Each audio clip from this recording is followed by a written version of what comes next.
Cylinder को ठंडा करी।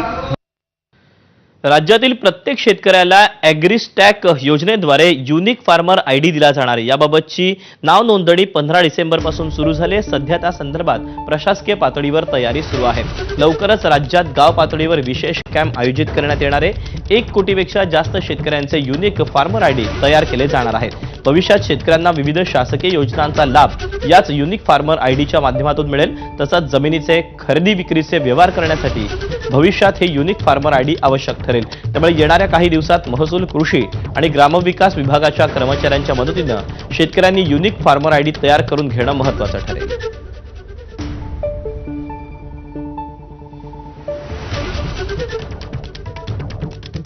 नागपूरच्या विभागीय आयुक्त विजयलक्ष्मी बिदरी मॅडम आहेत। मॅम, अत्यंत महत्त्वाकांक्षी योजना आहे। प्रत्येक शेतकऱ्याचा एक युनिक आयडी नंबर असणार आहे। हो, हे जे ॲग्रीस्टॅक प्रोग्राम आहे हे केंद्र शासनाचा एक महत्त्वाकांक्षी कार्यक्रम आहे।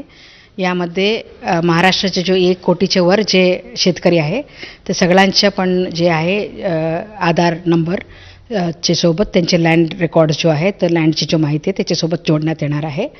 तो आता सर्वात पहिले आम्ही जो नियोजन करत आहे, जो तयारी करत आहे ते रोलआउटसाठी त्यामध्ये आम्ही प्रत्येक गावामध्ये कॅम्प्स करण्यासाठी तयारी करत आहे।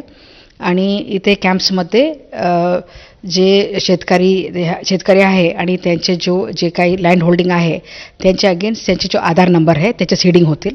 यामुळे काय होतील की आधार नंबर आणि खातेदार यांच्या दोन्हीची आम्हाला लिंक तयार करायची आहे।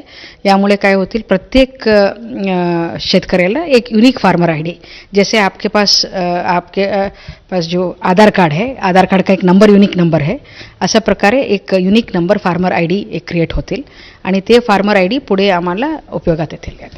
शेतकऱ्यांना याचा प्रत्येक शेतकऱ्याचा एक फार्मर युनिक आयडी क्रिएट होईल तर त्या शेतकऱ्यांना काय फायदा होईल? शासनाच्या विविध योजनांचा लाभ घेताना तो आयडी जो आहे तो त्यांना लागणार आहे?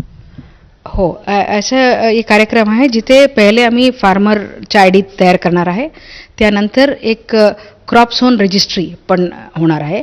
याच्यात काय होतील, आमचे जे पूर्वी ई पीक पाहणी होता त्याप्रमाणे इथे फार्मर जे काही क्रॉप झोन रजिस्ट्रीमध्ये जे काही त्यांनी पेरणी केलेलं आहे किंवा जे काही क्रॉप त्यांनी लावलेलं आहे ते ऊस होऊ शकतात, सोयाबीन होऊ शकतात या कॉटन होऊ शकतात, ते सगळ्यांची नोंद होणार आहे।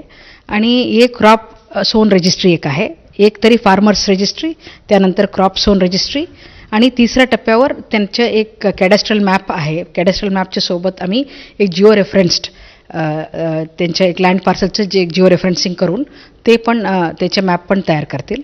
हे तिन्ही मिळून हे प्रोजेक्ट आहे आता सुरुवात करण्यासाठी।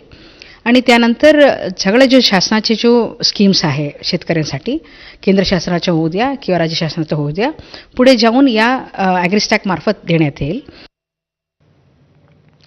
आणि या बातम्यांसोबत बुलेटिनमध्ये वेळ झाली एका छोट्याशा ब्रेकची। लगेच परत येतोय, पाहत राहा महाराष्ट्र लाईव्ह।